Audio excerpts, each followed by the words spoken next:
I want to be really clear. It's a crisis in Ontario right now. Library, music, gym, all of those things need to be postponed or canceled so that the homeroom classes can be covered.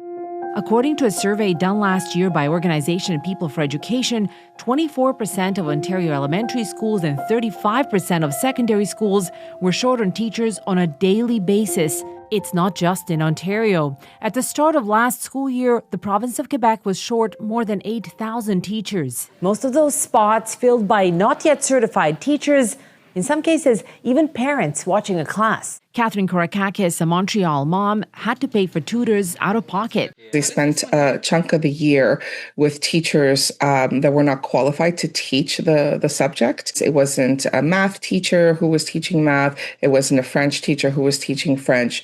So what happens then is that you have learning losses, right? So why is this happening? Well, experts say it's not so much attracting new teachers into the profession that's the problem. It's keeping the ones who are working now, and they're leaving in droves because of burnout. In New Brunswick, JD and Chris left teaching after a single year, a year she calls the most stressful of her life. We had students figuring out loopholes so that they could look at pornography on their in-class iPads. We had a few students who threatened my life, one of which needed to have their locker searched for weapons. She's not alone. Canadian Teachers Federation conducted a survey of its 365,000 members. Close to 5,000 teachers, principals, and teaching assistants responded. 55% reported experiencing violence or aggression in the past year. 77% said student needs have become significantly more complex compared to 5 years ago.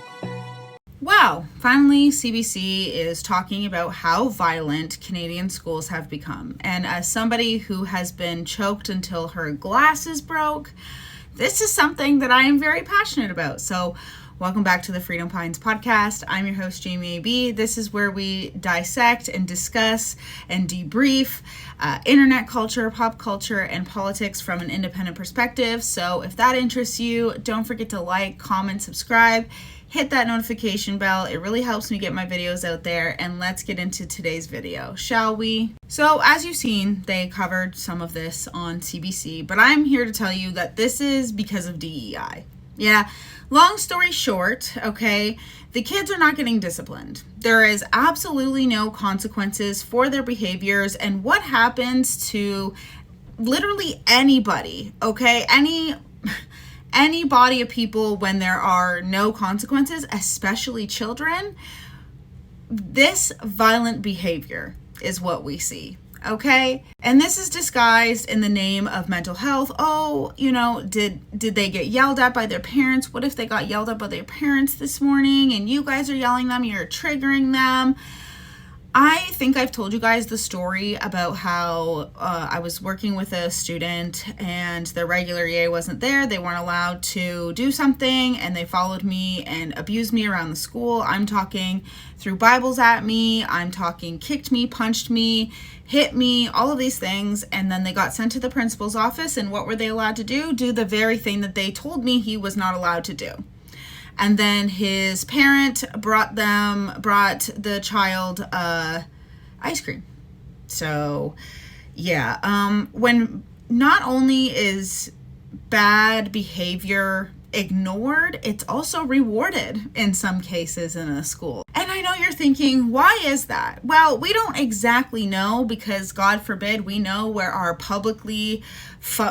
money goes to these publicly funded places. But I'll tell you something, there's a rumor mill going around that the least amount of problems you have at your school, the more likely it is that you are going to get a raise, that you are going to get promoted, that you are going to get, hired at the board rather than just principal/administration. And the unions push things like this. Okay, this is exactly what they want from us. You know, instead of preparing for the panini press after they sent our kids home from March to June and then we were coming back in September of 2020, they chose to lecture us from a white woman, by the way. Yeah, lecture us about us being inherently racist from birth.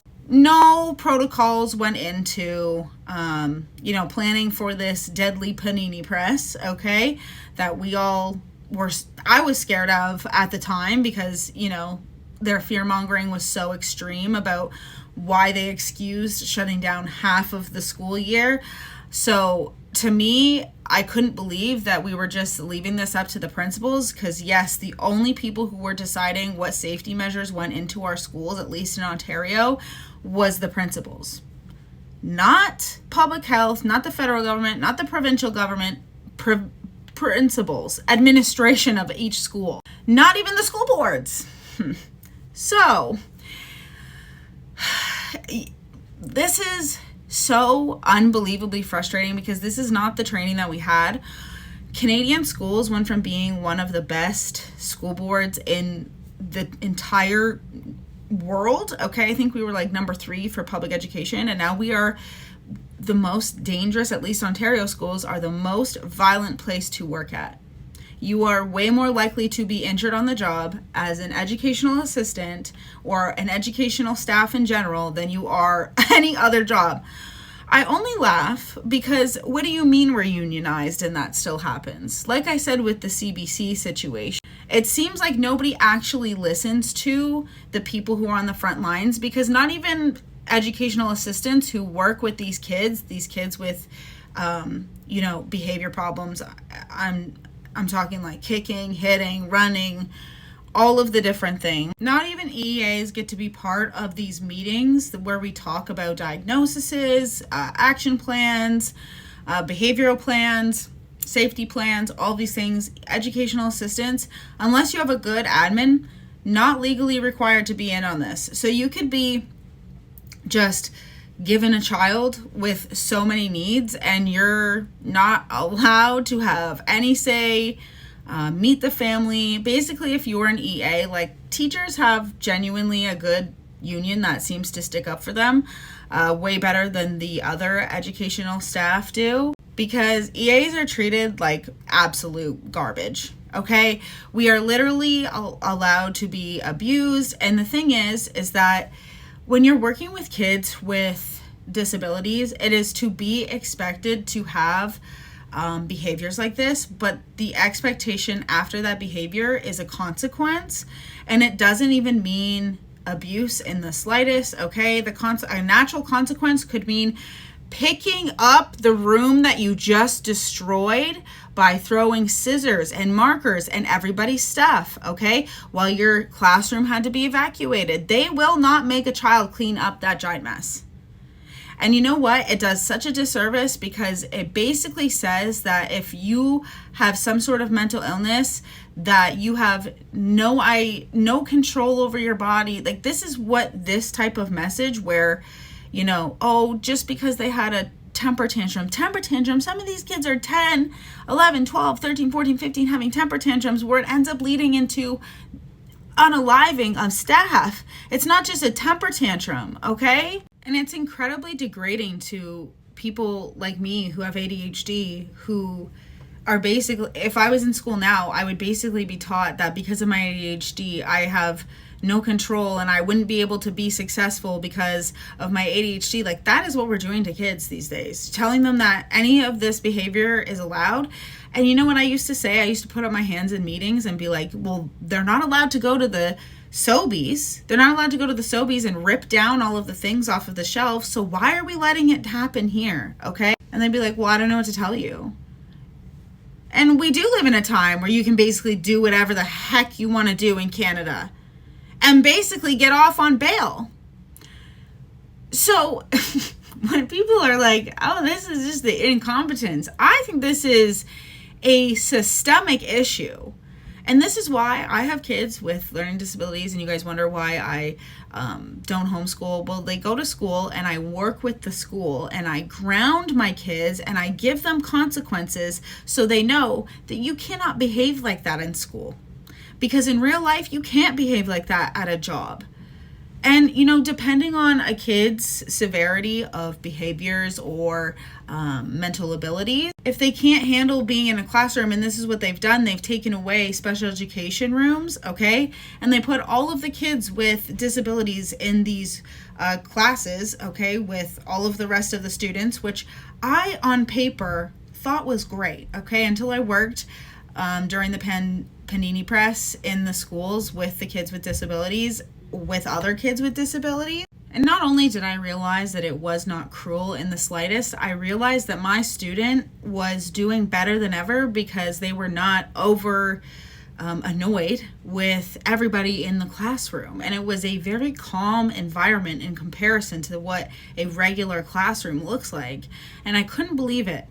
I couldn't believe that this progressive thing, inclusion, blah, blah, blah, all of the buzzwords, okay, was just to cut corners for kids with disabilities, okay, and that's number one. Number two, look better on paper because inclusion, and I don't think we should go back to the 90s where we do not know who these children are. I do not think that's right. But maybe wait a bit until they're ready to go in a classroom, maybe for art, maybe for math, whatever they excel in.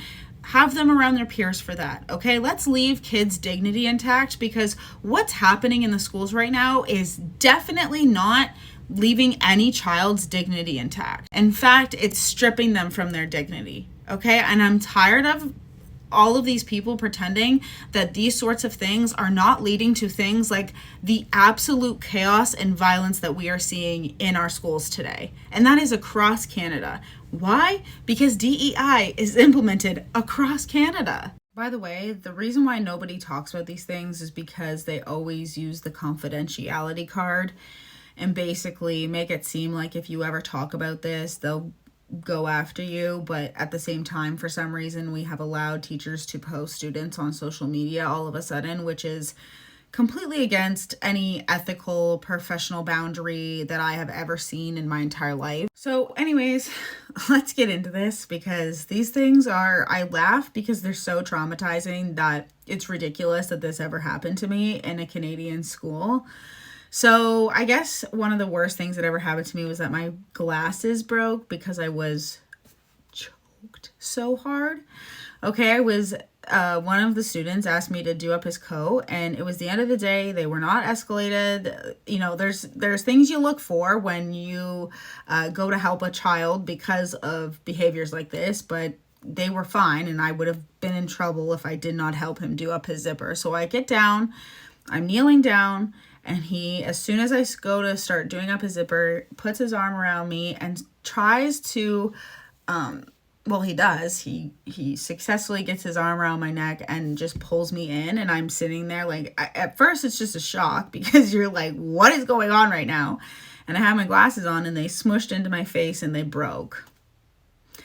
They broke because he was choking me. So that was very fun. Do you think he got in trouble for that? No, he did not. It was the end of the day and it was never brought up again. I would say another horrible one was when I was kicked in the belly when I was pregnant, okay? And I almost did lose my baby. I almost did lose my baby because of that, so I had to go off. And that time I actually did have a staff member sticking up for me for once, but I will say that this parent came in and she was told this about her son, and she literally said, do you think I should give a about that? Why would I care if they're pregnant or not? What does that have to do with me?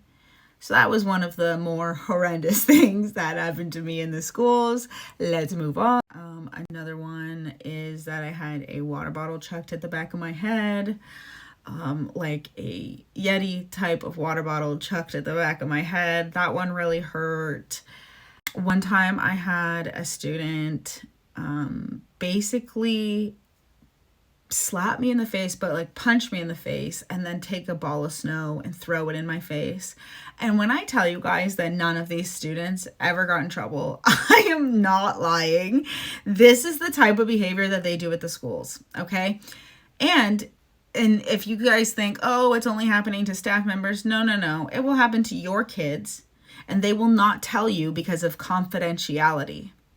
Yeah, so that's something we need to look out for, ladies and gentlemen, is the fact that your kids could be subjected to all of this violence and see multiple times a day,